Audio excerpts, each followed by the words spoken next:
Sup mga kasolids, panibagong araw, panibagong gasos naman. Araw nga ay wala muna tayong motor show. At salamat at for today's video ay magra-ride tayo. Sobrang ganda pa ng bahagharing na daanan namin Pupunta tayo ngayon sa cleanest water river in the Philippines. Ang Bugang River na located sa Pandan Antique. Ayun na dito na nga kami nag-meet up sa Diversion Road. Kasama ko ang grupong Mio Nation. Siyempre lahat kami naka-Mio. Kasama na dyan ang mga anak ng Mio. Aerox, NMAX, XMAX, Mio I, Mio Soul, Gravis. Lahat ng motor na apo ni Lolo Mio.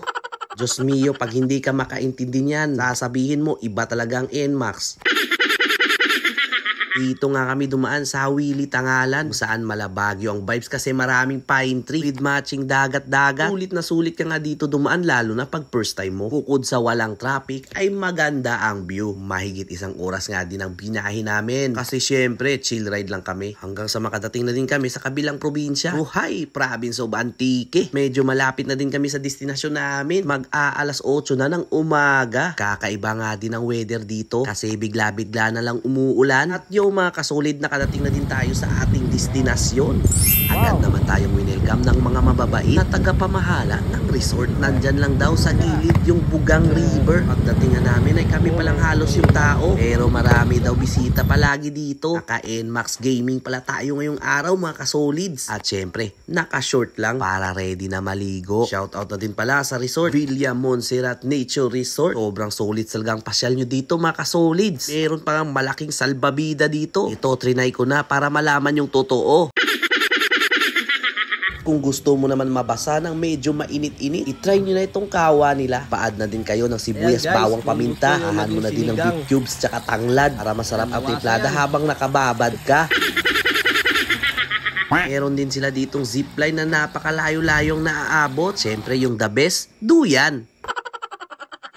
Kung gusto nyo naman mag-river cruise o mag-boating, meron din dito yan. Aesthetic na pugad with hagdan at napakalinaw na tubig ilog. Kaya nga tinaguri ang cleanest water. Sobrang ganda. Pwede ka pa pala mag-alaan Cortis dito. Wag muna tayong umuwi.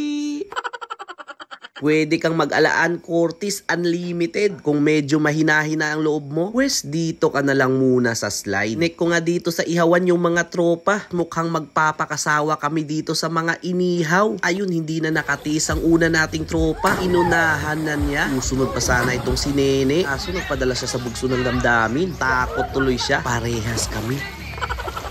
Kaya gumapang na lang din siya pabalik. O diba? It's better safe than never. Yun, meron ng ibang bisita at nag-alaan Cortis na sila. Kaso hindi na bumalik, dumiretso na sa ilalim.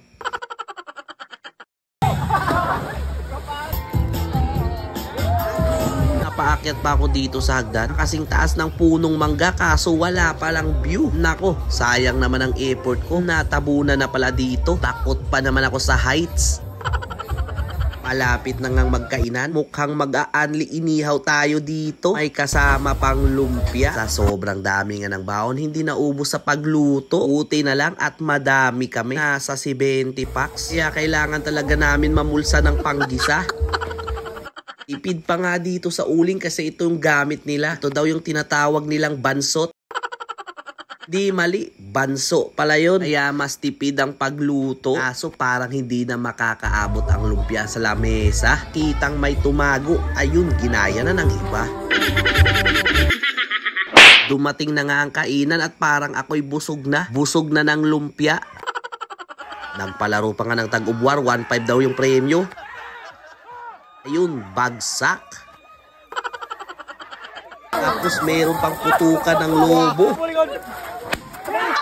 Una na nga kaming umuwi kasi meron pang aasikasuhin. Alamat pala sa napakagandang dry fit shirt. Nagawang dry fit costume. Sulit na sulit. Paano ba yan mga kasolids? Kita-kits tayo sa susunod na next time